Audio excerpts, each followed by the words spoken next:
First things first, I'm Jenna Wolf alongside Nick Wright, Brandon Marshall, Kevin Wilds. I know I say this every morning, but this was definitely one of the better weekends of football we've had in a long time. I know, I say it, but man, every game seemed to be a great game. Excited to get to all of it. We're going to start with the most recent one last night to cap off what became just an incredible weekend. Undefeated Seattle Seahawks taking on the 4-2 Cardinals. And what a night of offense we had. You had Kyler Murray, who finished with 427 total yards, 4 touchdowns.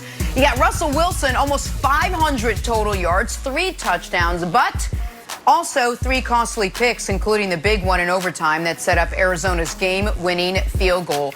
But Brandon, let's start with you to kick things off. Were you surprised that Kyler Murray went toe-to-toe with Russell Wilson? Yeah, I'm with you, Jenna. This weekend was awesome for the football fan, sitting back, watching all these awesome games, some great storylines, some great endings.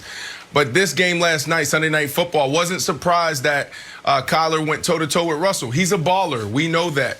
And also, he's going against a terrible defense, the 32-ranked defense. 32nd ranked defense in the National Football League. So for that reason, we knew it was going to be a shutout. Nick, you laughed at me last week when I tried to hedge my bet, saying this could be the game that the Seahawks go down. Yeah. You laughed at me, but I knew that this would go down to the last minute, down to the wire, and it did. But it was all about Russell Wilson and those Seahawks.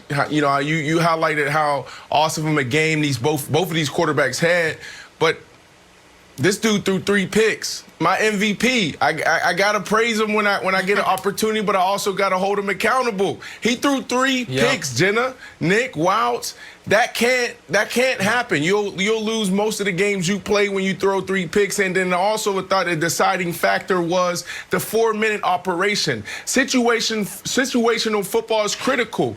4-minute drill. They were way too conservative. So with 2 minutes and 25 seconds left, they ran the ball 5 times and then punted it back to the Arizona Cardinals.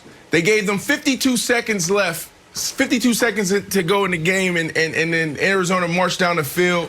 They tie it up, and then they go on to win. You know your defense isn't good. Why do you punt it back to them? Why do you play so conservative? Run, punt it back, and you lose the game. Russell Wilson needs to play better, and they need to do a better job coaching in those spots.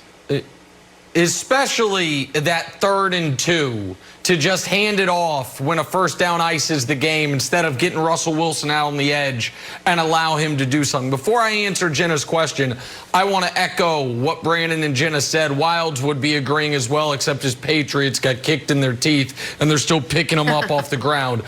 From about 8 p.m. Saturday night until around midnight last night, that was as good of a 28-hour span of sports as you will ever have. Game 5 of the World Series was one of the best baseball games I've ever seen. The early slate of NFL games, you had the Browns finish and the Lions finish within 90 seconds of each other. It was absolutely spectacular. And then late night, this game plus the World Series going on alongside it. Now about Kyler. I am a little surprised because Kyler did just come off a game where he completed 9 passes. But I am more impressed, Wilds, than surprised, not just because that Kyler did it against the undefeated Seattle Seahawks, but Kyler is up against what is the best case scenario for his career.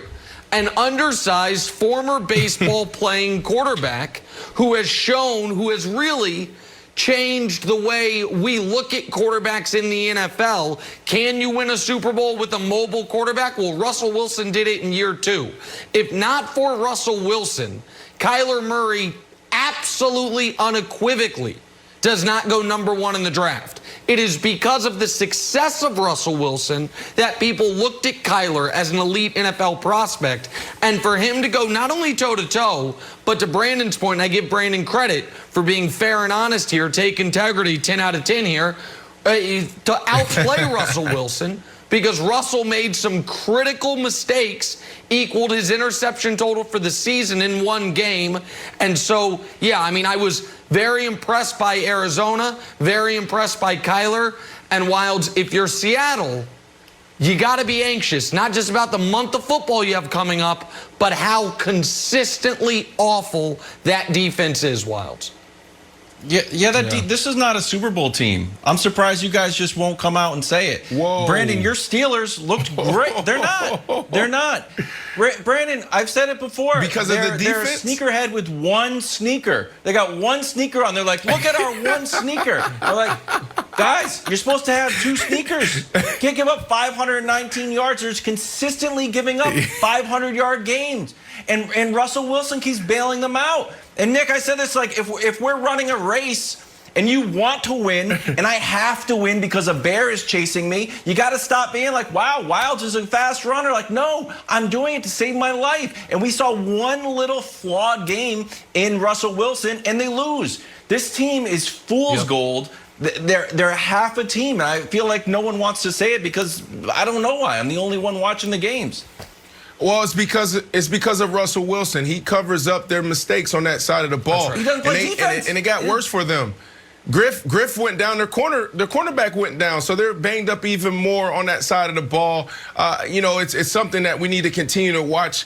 We know that Russell Wilson has to play lights out, Nick, if they want to win the Super Bowl because that defense is bad. But this wasn't a pushover of an offense that they went against. Kyler Murray, DeAndre Hopkins, who can beat anybody one-on-one. You need to put 3 guys on that guy if you want to slow him down. It was a challenge for him. All right, well, obviously we got to talk about the play of the night, by far. Russell Wilson picked off, not great, by Boyd Baker. But check out DK Metcalf. This guy got up to 22 miles per hour, covered 114 yards to save the touchdown. An absolutely incredible hustle play, the likes of which you won't see. I mean, look at that. Brandon, how impressive was this? Oh, my goodness.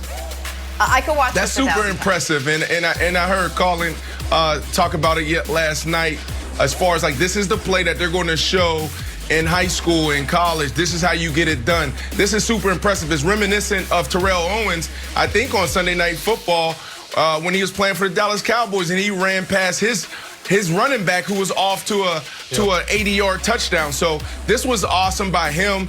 This dude is a freak, Nick. Yeah, well, Nick, I think if I'm Pete Carroll, I pull DK Metcalf into my office and be like, bad news. We got plenty of offense. We need some defense. We're moving you to the other side of the ball. Sorry. I know it's not in your contract, but it's a decision we got to make. Bill Belichick would do it. I know. Speaking of Belichick, this was, Patriot fans will remember, this was eerily reminiscent of the 2005 divisional round playoff game against the Broncos. Champ Bailey going the other way, and Ben Watson flies in from off the screen, forces a fumble. By the way, to this day, that should have been a touchback. That was ruling correctly on the field 15 years later. Now, there was a lot of speculation, Jenna, during this game, or right after this play, I should say, could Tyreek Hill have made this play? And it's just unfortunate we'll never get to find out because Patrick Mahomes doesn't throw red zone picks. But I do think he could make the play. There you go. I do think Tyreek could have done it. From a mile and a half away. All right, DK Metcalf, almost as impressive, Nick, as the ageless Tom Brady, the GOAT, doing GOAT-like things once again. So why is Nick still not convinced? We'll tell you. First things first, next.